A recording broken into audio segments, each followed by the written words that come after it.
Bonjour à toutes et à tous. Si vous n'étiez pas là sur les premières conférences que vous pouvez suivre sur le Facebook Live de TV Vendée, soyez les bienvenus ici dans les beaux locaux de la Loco Numérique à La Roche-sur-Yon. Dans le cadre de l'Innovation Week, on passe la journée ensemble avec toute une série de conférences et malheureusement c'est la dernière.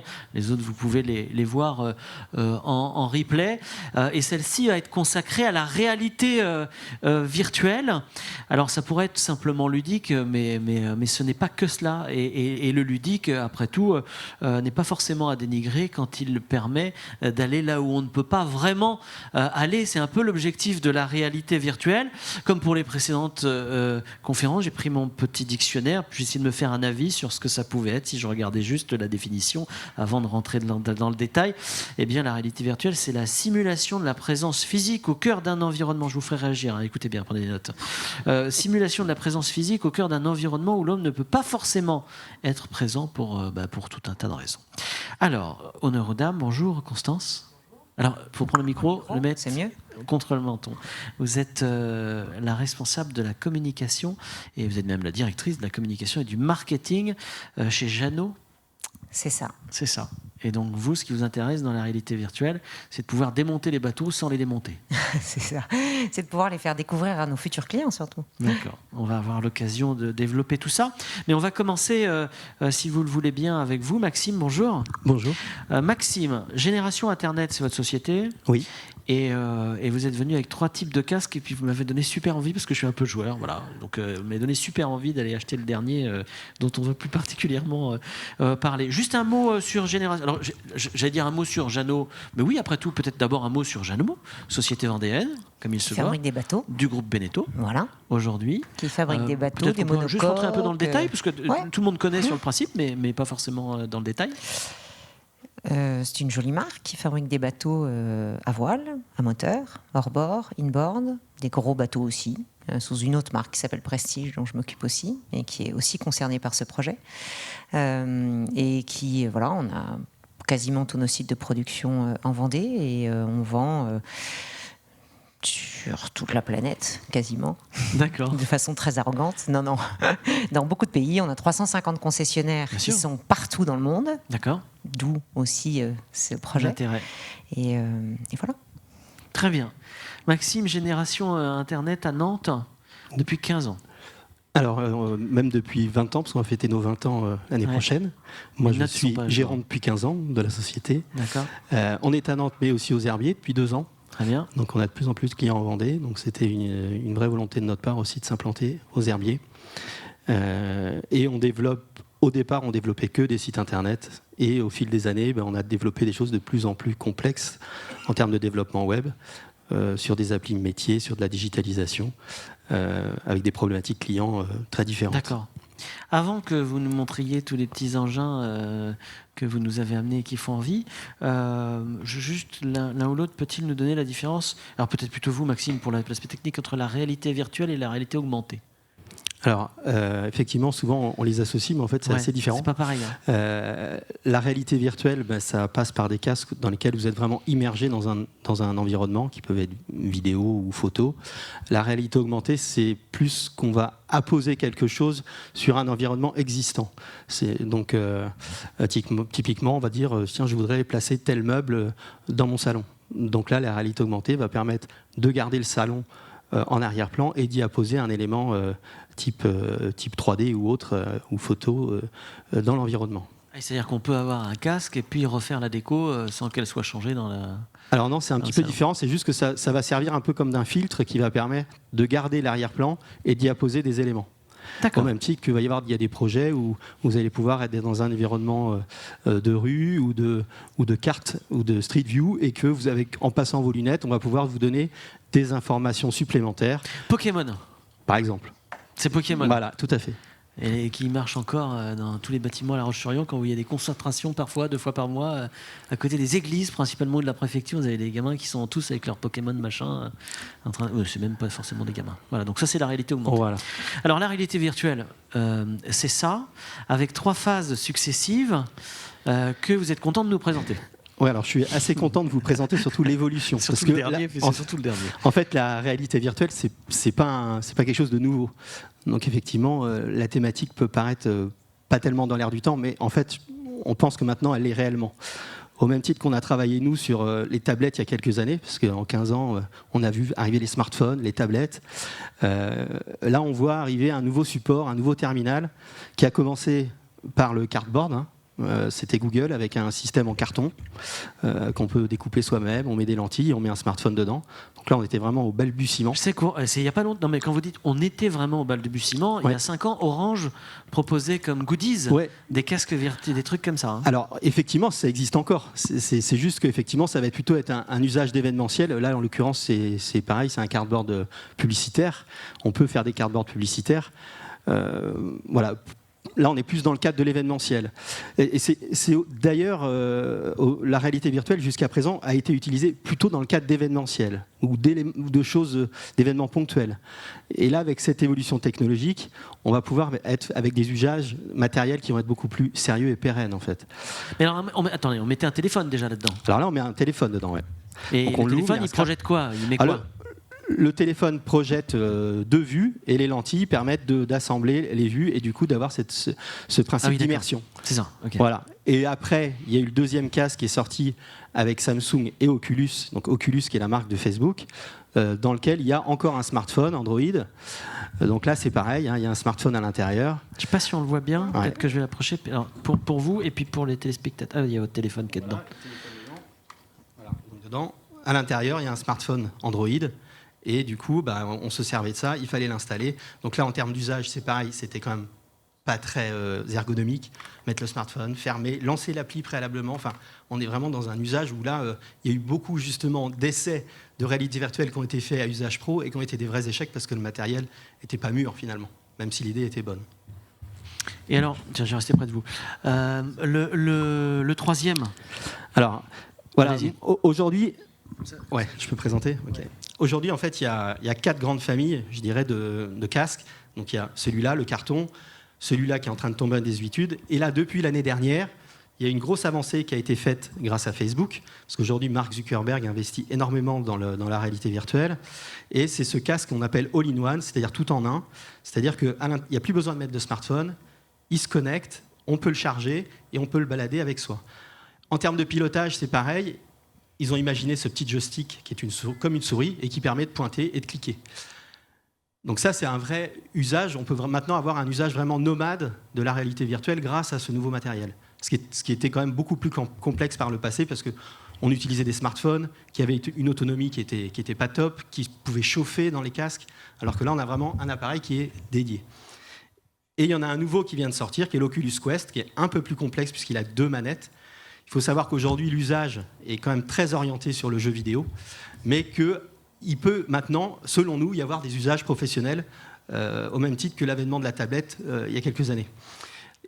Et la dernière gamme que j'ai pas là de casques, ce sont les casques filaires, qui sont raccordés à un PC, à une unité centrale, alors qui permettent d'avoir une meilleure définition, qui permettent d'aller plus loin, qui sont plus puissants, mais en termes de déploiement de matériel, c'est aussi plus complexe, parce que ça veut dire que ça va être un usage soit chez soi pour du jeu, soit dans un environnement de showroom avec des capteurs, avec des unités centrales. Enfin, c'est beaucoup plus complexe. Donc nous, en termes d'exploitation pro, notre choix s'est orienté vers celui-là parce qu'il est beaucoup plus simple d'utilisation. Très bien, reprenez votre micro pour continuer la conversation. Il est équipé du Wi-Fi comme un ordinateur, en fait, comme une tablette. C'est ça. Alors, il y a tout, celui-là. Il y a le Wi-Fi intégré. On peut télécharger des applications. Ça fonctionne maintenant comme un smartphone. C'est-à-dire que, comme aujourd'hui, vous allez récupérer des applications avec votre smartphone dans un store.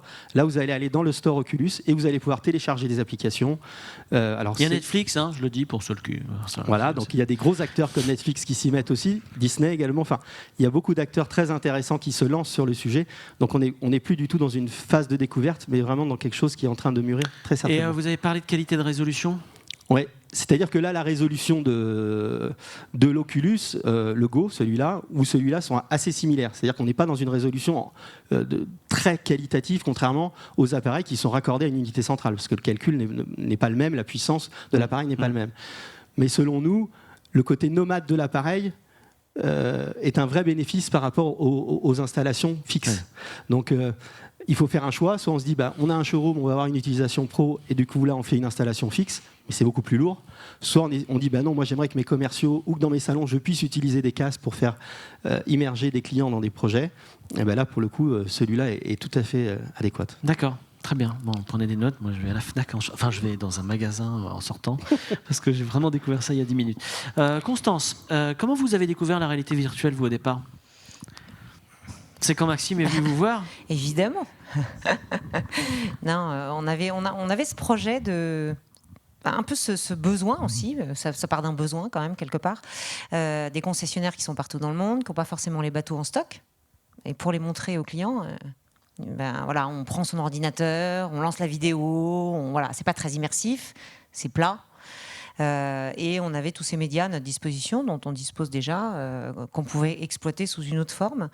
Dans ce qu'on a dit tout à l'heure, il y a une chose qui est quand même essentielle, c'est l'outil. Il faut quand même que l'outil rende une qualité d'image suffisamment bonne, parce qu'on vend des bateaux quand même relativement cher aussi, donc il faut que la qualité du rendu de l'intérieur du bateau soit bonne. Et en même temps, paradoxalement, que le casque soit pas trop onéreux, parce que tu n'as pas parlé de prix, mais c'est pas des produits qui sont très chers. Donc un concessionnaire chez nous peut facilement s'équiper sans avoir à se poser la question, comme avant, de quel téléphone il faut que j'achète, quel appareil il faut que j'achète, etc. Voilà. Juste, alors du coup, le prix de l'Oculus Go, là. Oui, on est entre 200 et 300 euros. Donc on est sur une solution qui est peu onéreuse. Et puis après, ça fonctionne dans le store. Il y a des applis payantes et gratuites. Là, en l'occurrence, dans une solution pro comme celle-là, c'est une appli qui est mise à disposition des concessionnaires. Ce qu'il faut savoir, le seul bémol qu'il y a sur l'utilisation pro, c'est qu'aujourd'hui, dans les stores, le store d'Oculus, les applis sont plutôt des applis de divertissement. Donc si vous faites une appli pour présenter des bateaux, comme c'est le cas, ou des solutions pro, ils vont vous orienter vers le store pro. Donc là, vous ne serez jamais référencé dans le store. Donc ça, il faut quand même le savoir. C'est-à-dire que c'est très orienté sur le divertissement. Par contre, après, c'est assez simple de véhiculer une appli à différents utilisateurs via des clés. Et donc, du coup, les gens peuvent installer l'appli. Et la mettre à jour facilement. Oui, c'était aussi un des critères très importants. Pour reformuler, ça veut dire que pour vous, Clémence, vous avez fait... Constance, pardonnez-moi, je suis confus. Constance, vous avez fabriqué une appli qui permet virtuellement de visiter le bateau, mais que cette appli, finalement, elle est trans-service. C'est que moi, si demain j'ai un Oculus, je peux aller visiter votre bateau simplement, sauf qu'on n'est pas bien référencé. C'est ça ? Alors, en fait... L'idée, moi, ça m'amuserait, par exemple, d'aller dire, tiens, je vais rêver, je vais aller à Prestige, par exemple. Ouais. Alors là, l'usage aussi de la réalité virtuelle, selon nous, c'est quelque chose qui doit se faire de façon accompagnée. Vous avez des gens qui vont être des joueurs, qui vont être très rapidement à l'aise avec l'outil, avec la manette, avec le jeu.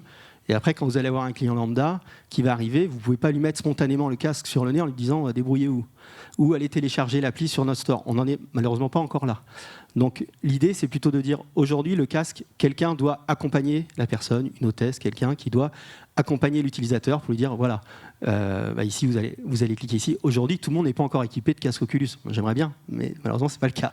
Donc la prise en main est relativement simple parce que cette souris avec un joystick où on doit cliquer, en règle générale, les gens arrivent assez rapidement à l'utiliser et à être autonomes. Mais pour que l'expérience soit bonne, il y a un environnement, c'est-à-dire on accompagne l'utilisateur.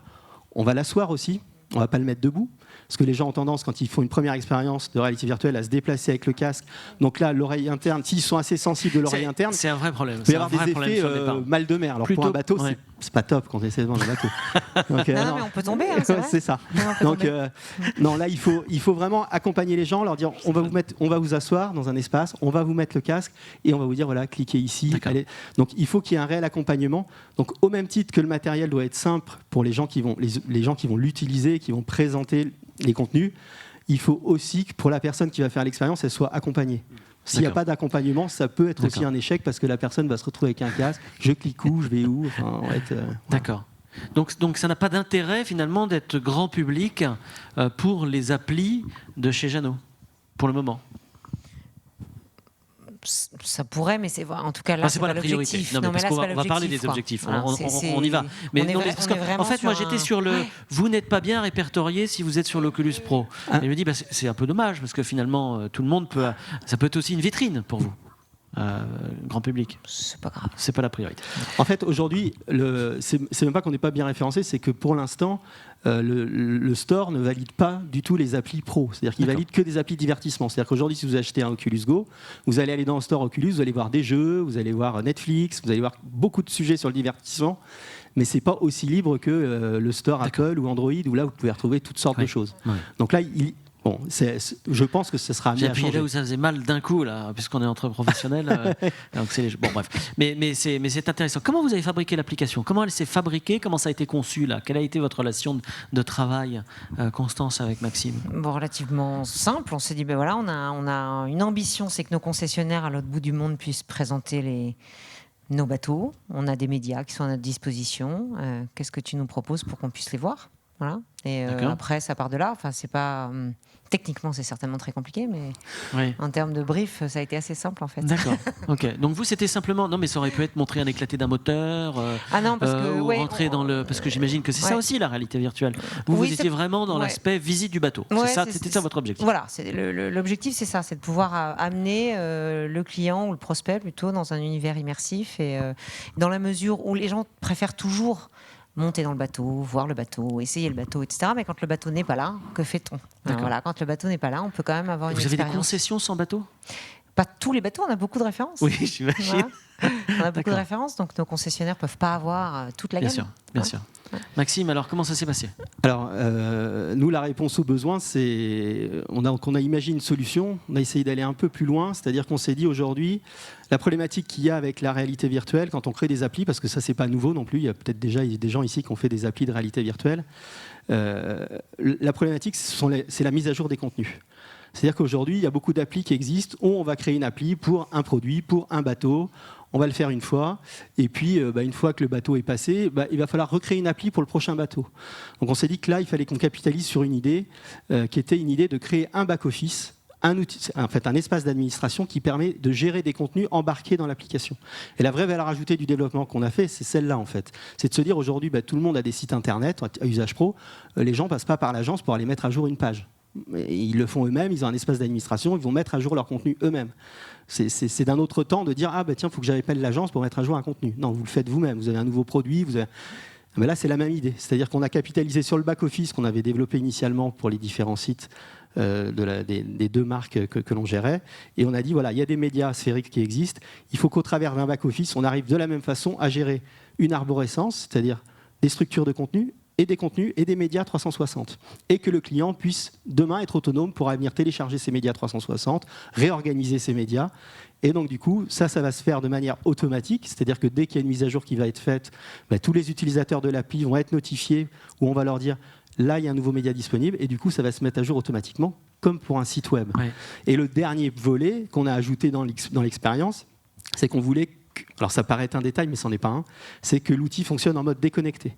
Donc, c'est-à-dire qu'on a fait un système de synchronisation qui fait qu'on va récupérer les médias, on va les embarquer sur le casque, et après la personne, le concessionnaire, peut se déplacer sur un salon ou dans un environnement non connecté et va pouvoir proposer une immersion. Et alors, vous parlez d'expérience. Vous avez parlé d'expérience là. Et c'est vrai que quand on parle de réalité virtuelle, on ne parle plus d'aller regarder comment le bateau se fabrique. On parle d'expérience maintenant. C'est sociétal finalement. Il y a une vraie évolution. Il faut être dans le ludique, il faut être dans la perception, voilà. C'est ça. Là, l'expérience, elle est immersive. Et puis l'idée, c'est que aussi qu'elle soit simple, parce que pourquoi aujourd'hui, il y a beaucoup de bureaux d'études aussi. Il y a le matériel, il y a le back-office, mais il y a aussi les médias. Aujourd'hui, vous travaillez sur les médias télé, vidéo, captation vidéo. Aujourd'hui, on voit bien qu'on est capable de faire de la vidéo 360. Les caméras 360, les prix ont grandement baissé. Donc, on peut produire du média sphérique à moindre coût maintenant. Donc, on peut facilement produire du contenu. Et puis, il y a aussi tous les bureaux d'études qui travaillent avec des logiciels de 3D depuis des années. Quand vous leur demandez, aujourd'hui, ils font de la 3D, mais souvent avec des rendus à plat, on va dire, maintenant, tu vas me faire un rendu sphérique. Et en fait, les bureaux d'études ont déjà des logiciels de 3D, pour la plupart, qui permettent de faire des rendus sphériques. Constance, on est très descriptif. On va parler du business après, de la manière dont c'est réceptionné, etc. Mais il y a quoi sur cette appli en fait? C'est simplement on rentre dans le bateau ou alors on arrive dans une concession virtuelle, on peut choisir le Prestige, le V462, je mets une voile, non, je l'enlève la voile, j'en mets un moteur. On rentre par le bateau en fait. D'accord. Donc on veut voir un L'appli, bateau. c'est un bateau. Vous avez Voilà. un truc qui fait clic, On rentre par un arrive dans le bateau et on va découvrir le bateau. D'accord. À l'extérieur, à l'intérieur, en D'accord. fonction des vidéos qu'on aura prises, des médias d'origine Ouais. qu'on aura mis à disposition sur l'appli. D'accord. On n'a pas de Jusqu'à quel configuration point ou de personnalisation. Ouais. Si c'est, D'accord. c'est votre Et question. jusqu'à quel point on découvre le bateau? On Alors, rentre dans toutes les pièces. On n'a pas d'interaction. Il n'y a pas C'est-à-dire que d'interaction. Là, voilà. on est vraiment dans un. Ce que je Première disais au départ, approche. c'est qu'on n'a pas développé de médias spécifiques en fait pour cette application, pour des questions budgétaires, parce que développer aussi de la réalité virtuelle 3D où on peut en effet.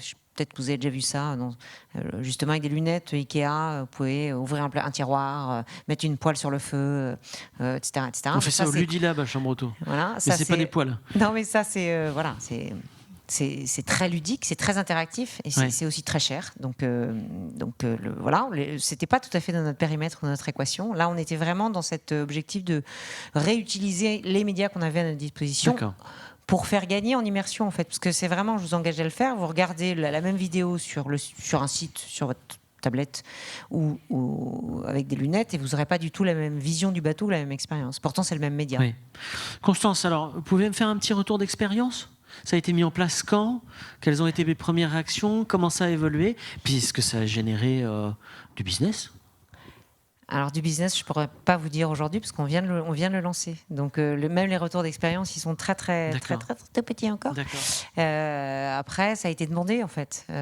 C'était une demande. Ouais, ça a été une demande. Enfin, c'était une demande. On en a parlé à nos concessionnaires qui ont validé cette idée de pouvoir utiliser et acheter, s'équiper en concession.